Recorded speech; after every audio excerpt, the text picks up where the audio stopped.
આજે તો આપ બધા જાણો છો કે એક જ દુઃખદ ઘટના કવાંટ તાલુકાના તુરખેડા ગામમાં બની હતી કે પહેલી તારીખે જે એક મહિલા જે સગર્ભા હતી, જેને પ્રસૂતિની પીડા થઈ અને એને દવાખાને લઈ જવા માટે નજીકમાં કોઈ સબ સેન્ટર નહોતું, રસ્તા નહોતા, 108 આવી શકે એવી પોઝિશન નથી.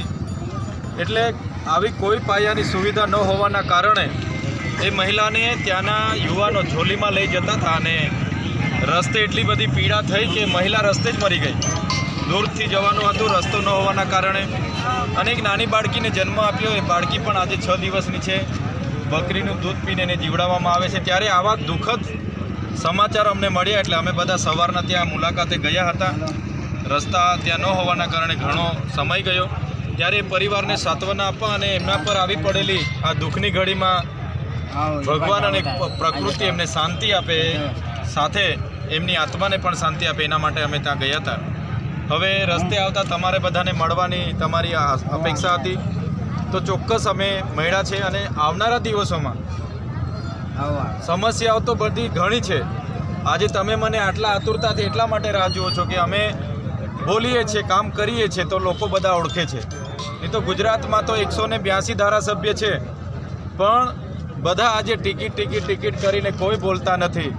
આજે બધા પાર્ટી કરીને લડાઈ છે. ત્યારે આવનારા દિવસોમાં એ આદિવાસી સમાજ હોય, મુસ્લિમ સમાજ હોય, દલિત સમાજ હોય, રાજપૂત સમાજ હોય કે પટેલ સમાજ હોય, ખેડૂત હોય, મહિલા હોય કે યુવાન હોય, બધા માટે આપણે આગળ લડવાનું છે.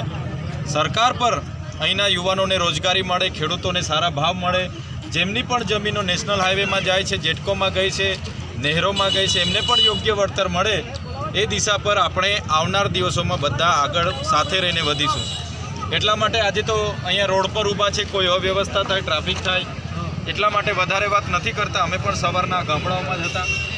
પણ ટૂંક સમયમાં કદાચ 15 દિવસ કે મહિનામાં આપણે તણખલા ખાતે સાંજના સમયે બધા કામકાજેથી તમે આવશો, સાંજના સમયે સારો એક એવો કાર્યક્રમ રાખીશું અને જનજાગૃતિ આવે, એ સામાજિક, આર્થિક, શૈક્ષણિક રીતની જનજાગૃતિ આપણે લાવવા માટેના પ્રયાસો કરીશું.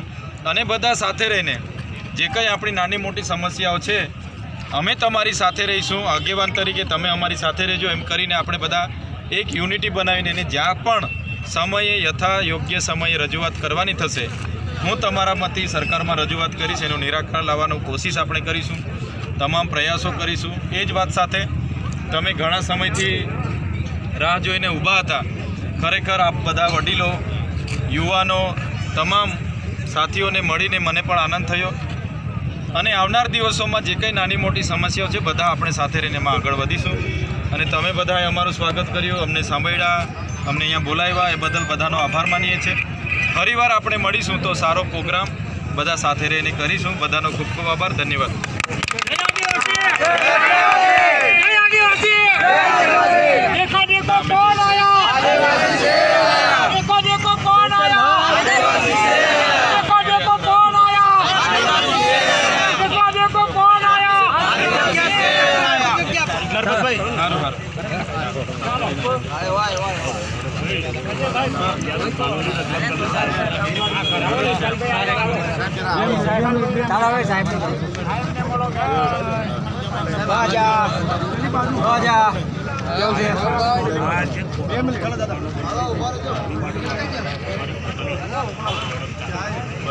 કોતરની ઉપર દુકાનો બને છે.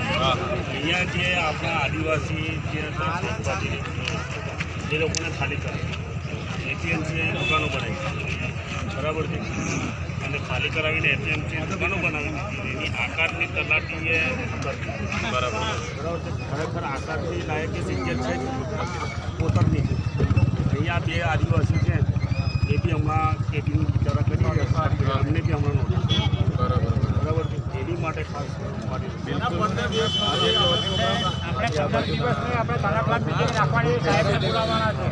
ચાલુમાં જ આવ્યા છે. હું પાછો 15 દિવસ પછી આપણે શાંતિથી મારી પાસે બધા કાગળિયા શાંતિથી બેસીને બરાબર એને નકશા બધું લઈ લીધું.